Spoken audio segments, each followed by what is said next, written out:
what would you say is the number one reason why people fail? Not necessarily why they make it, the complete opposite. Right. Lack of brains, lack of effort.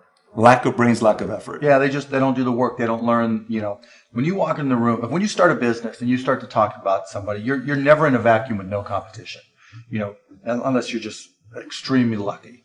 And if there's going to be competition, that means somebody else knows your business as well as you do when you get started. And if you walk into a competitive environment and they still know more about the business than you do and more about your customers, you're going to lose.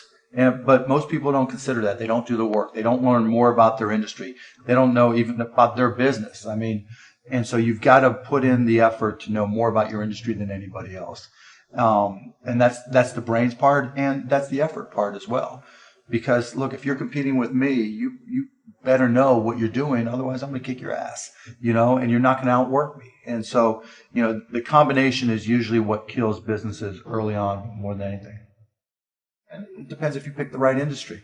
But whatever industry you pick, if you outwork everybody, if you try to be a little smarter than everybody, if you try to be a better salesperson than everybody, if you try to be better prepared than everybody, you've got your best chance. Because if you don't do it and somebody else does, I have the saying, work like someone's trying to take it all away from you.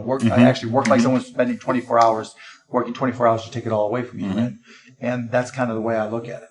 The thing I learned at Indiana that was more important than anything else, I learned how to learn. And learning became far more important to me, because the one certainty in business is that it's always going to be changing.